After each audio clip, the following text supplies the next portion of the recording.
Welcome. I am Dr. Rohitashra Chaudhary, Associate Professor in Botany, Government Dunga College, Bikaner. In this presentation, today I will discuss process of plasmolysis. आज इस प्रस्तुतिकरण में मैं जीव द्रव्य कुंचन के बारे में बात करूंगा. When a plant cell is placed in a hypertonic solution,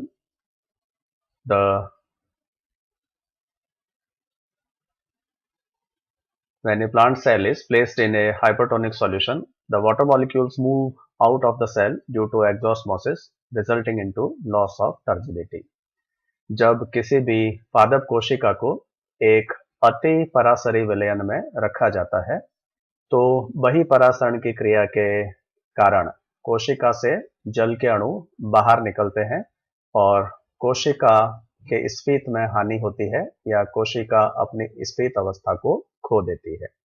hypertonic solution या अति परासरी विलयन अर्थात ऐसा विलयन जिसका परासरण दाब ऑस्मोटिक प्रेशर पादप कोशिका के परासरण दाब से अधिक होता है. तो चूंकि जल के अणु कम परासरण दाब वाले विलयन से अधिक परासरण दाब वाले विलयन की ओर अभिगमन करते हैं, इस कारण से पादप कोशिका से जल के अणुओं का प्रवाह अति परासरी विलयन की ओर होने लगता है, अर्थात बही परासरण की क्रिया होने लगती है और जैसे जैसे जल के अणु बाहर निकलते हैं वैसे वैसे कोशिका की स्फीत कम होने लगती है, कोशिका की टर्जिडिटी कम होने लगती है. As exosmosis continues and water molecules continue to move out of the cell becomes completely flaccid. तो जब यह बही परासरण यानी जल के अणुओं का बाहर की ओर अभिगमन निरंतर चलता रहता है, तो एक स्थिति ऐसी आती है कि कोशिका में स्फीत दाब का मान शून्य हो जाता है. Turgor pressure becomes zero and cell becomes completely flaccid. कोशिका पूर्ण रूप से श्लथ हो जाती है. इस अवस्था को जब कोशिका पूर्ण रूप से श्लथ है, cell is completely flaccid and its turgor pressure is zero, इसके स्फीत दाब का मान शून्य है, तो इस अवस्था को प्रतिबंधक जीव द्रव्य कुंचन कहा जाता है.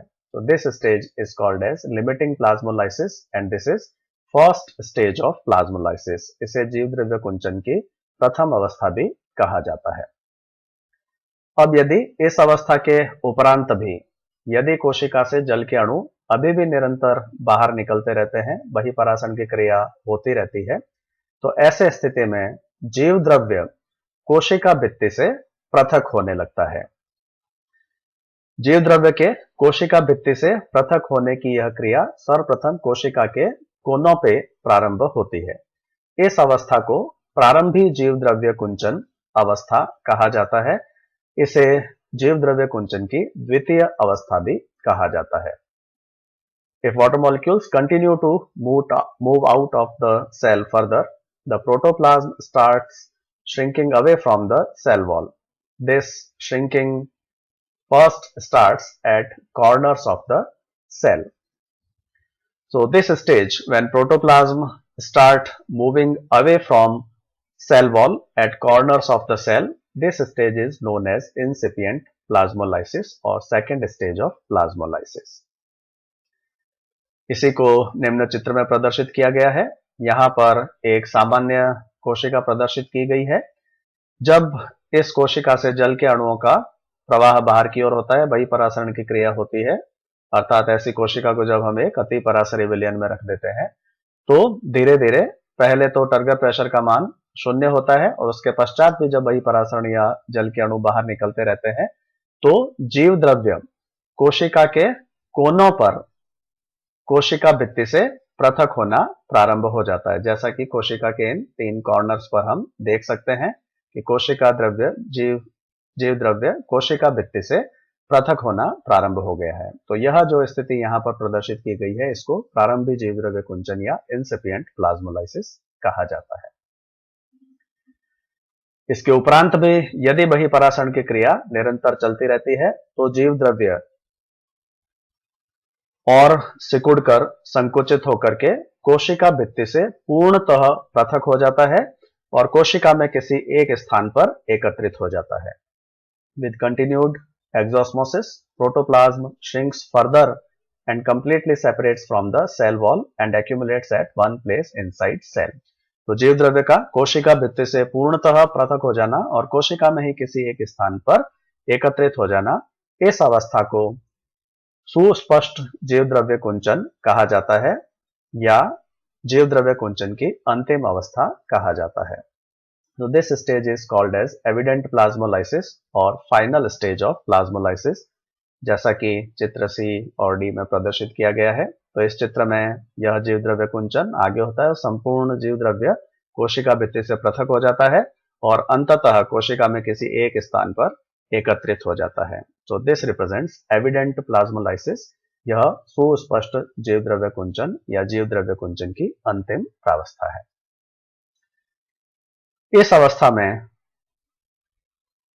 कोशिका भित्ति और जीव द्रव्य के बीच का ये जो स्थान है, यह स्थान उस विलयन से भर जाता है जो कि कोशिका के बाहर उपस्थित होता है. अर्थात वह अतिपरासरी विलयन जिसमें कोशिका को रखा हुआ है, वही विलयन अब कोशिका भित्ति से होता हुआ कोशिका के भीतर प्रवेश कर जाता है और इस खाली स्थान में एकत्रित हो जाता है. The space between protoplasm and cell wall is now filled with hypertonic solution in which cell was placed.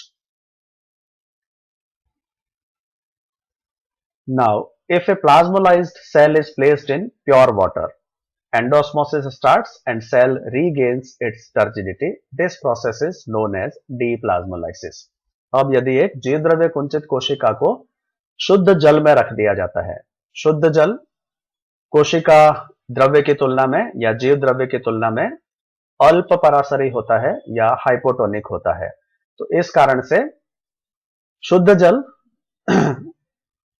बाहर से कोशिका के भीतर प्रवेश करने लगता है, क्योंकि शुद्ध जल के परासरण दाब का मान 0 होता है, जबकि कोशिका द्रव्य या जीव द्रव्य का परासरण दाब का मान 0 से हमेशा अधिक होता है. जल के अणु कम परासरण दाब से अधिक परासरण दाब की क्षेत्र की ओर गमन करते हैं. अतः शुद्ध जल से कोशिका द्रव्य के भीतर या जीव द्रव्य के भीतर जल के अणुओं का अभिगमन होने लगता है. अर्थात कोशिका के भीतर जल प्रवेश करने लगता है या अंतःपरासरण एंडोस्मोसिस क्रिया होने लगती है. तो इस प्रकार से धीरे धीरे जब जल कोशिका के अंदर प्रवेश करता है तो कोशिका धीरे धीरे पुनः स्फीत हो जाती है. Cell again becomes turgid and this process is known as deplasmolysis. इस क्रिया को जीव द्रव्य विकुंचन कहा जाता है. अर्थात यह क्रिया जीव द्रव्य कुंचन की क्रिया के ठीक विपरीत होती है. जीव द्रव्य विकुंचन की क्रिया में अंतःपरासरण के द्वारा जल के अणु कोशिका में प्रवेश करते हैं और कोशिका पुनः स्फीत अवस्था में आ जाती है. तो इस चित्र में यह 3 अलग अलग स्थितियां बताई गई है. यदि किसी कोशिका को आइसोटोनिक सॉल्यूशन में रखा जाता है, when a cell is placed in a isotonic solution. Isotonic अर्थात जिस विलयन में कोशिका को रखा गया है उसका परासरण दाब और कोशिका द्रव्य या जीव द्रव्य का परासरण दाब बराबर होता है. तो ऐसी स्थिति में जिस संख्या में जल के अणु कोशिका से बाहर जाते हैं उतनी ही संख्या में जल के अणु बाहर से कोशिका के भीतर भी प्रवेश करते हैं. अर्थात जल के अणुओं का कोई नेट मूवमेंट नहीं होता है और सेल जिस कंडीशन में होती है, जिस भी स्फीत अवस्था में होती है, उसी स्फीत अवस्था में बनी रहती है. यह तब होता है जब किसी कोशिका को हम एक आइसोटोनिक सॉल्यूशन में रखते हैं, एक समपरासरी विलयन में रखते हैं. अर्थात ऐसा विलयन जिसका परासरण दाब कोशिका द्रव्य के परासरण दाब के समान होता है.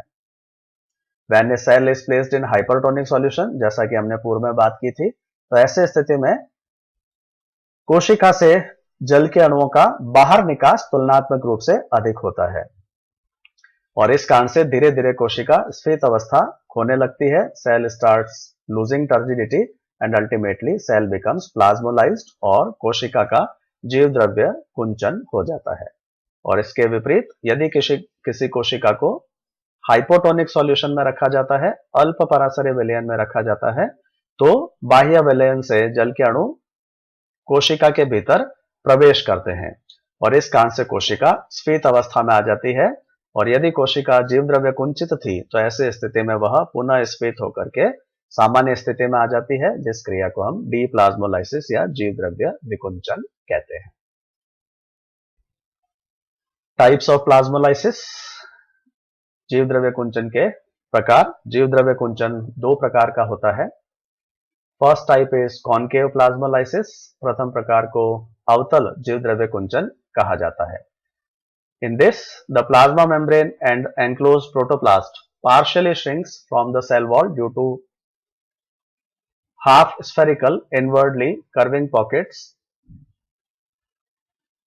forming between the plasma membrane and the cell wall. इसमें कोशिका झिल्ली और कोशिका झिल्ली से आवृत जीव द्रव्यक या जीव द्रव्य आंशिक रूप से कोशिका भित्ति से पृथक हो जाता है। Partially shrinks from the cell wall, और यह पृथक इसलिए होता है क्योंकि कोशिका से जल के अणुओं की निकासी के कारण छोटे छोटे अवतल पॉकेट्स का निर्माण हो जाता है, अवतल जीव द्रव्यक क्षेत्रों का निर्माण हो जाता है। यह क्षेत्र कोशिका झिल्ली और कोशिका भित्ति के बीच में निर्मित होते हैं। Concave plasmolysis is usually reversible. Concave plasmolysis या अवतल जीव द्रव्य कुंचन सामान्यतः उत्क्रमणीय होता है, अर्थात यदि एक कोशिका जीव द्रव्य कुंचित होती है और वह कॉनकेव प्लाज्मोलाइसिस की स्थिति में है, तो ऐसी कोशिका को अल्प परासरी विलयन में रखने पर अंतः परासरण की क्रिया के द्वारा कोशिका पुनः सामान्य स्थिति में आ जाती है, सामान्य स्फीत अवस्था में आ जाती है, या डी प्लाज्मोलाइसिस की क्रिया इसमें संभव होती है, जीव द्रव्य विकुंचन संभव होता है। दूसरे प्रकार के जीव द्रव्य कुंचन को उत्तल जीव द्रव्य कुंचन कॉन्वेक्स प्लाज्मोलाइसिस कहा जाता है। The plasma membrane and the enclosed protoplasm shrinks completely from the cell wall, forming symmetrically spherically curved patterns. इस प्रकार के जीव द्रव्य कुंचन में कोशिका झिल्ली और उसके द्वारा आवृत जीव द्रव्यक या जीव द्रव्य पूर्ण रूप से कोशिका भित्ति से पृथक हो जाता है और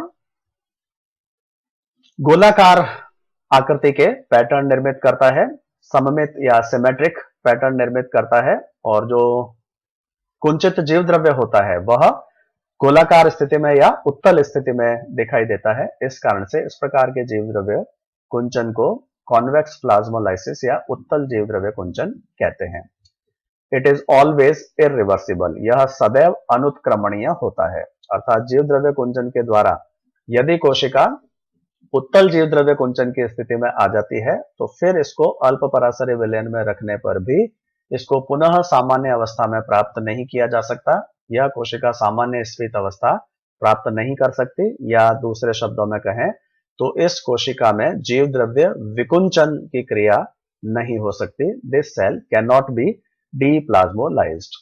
तो यहां पर हम ये कह सकते हैं, जब जीव द्रव्य कुंचन प्रारंभ होता है तो पहले कॉनकेव प्लाज्मोलाइसिस की स्थिति आती है।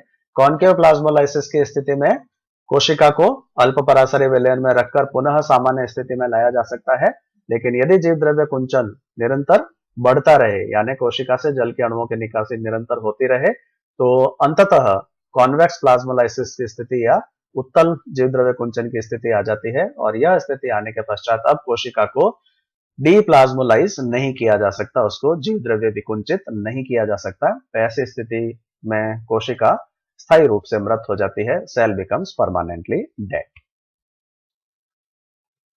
यह एक लीफ है जिसमें कलर्ड प्रोटोप्लाज्म पाया जाता है। उदाहरण के लिए इलोडिया की लीफ या टेडेस्केंशिया की लीफ या रियो डिस्कलर की लीफ। इनमें कोशिका रस में, सेल सेप में एंथोसाइनिन पिगमेंट पाया जाता है, उपस्थित होता है, and due to presence of this pigment the cells और cell sap appears pink.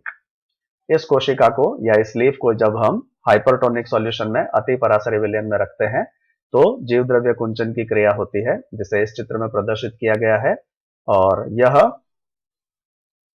Evident plasmolysis की स्थिति है, या दूसरे शब्दों में कहें तो कॉन्वेक्स प्लाज्मोलाइसिस की भी स्थिति है। यहां पर जीव द्रव्य संकुचित होकर के एक उत्तल आकृति के क्षेत्र के रूप में कोशिका में किसी एक स्थान पर एकत्रित हो जाता है।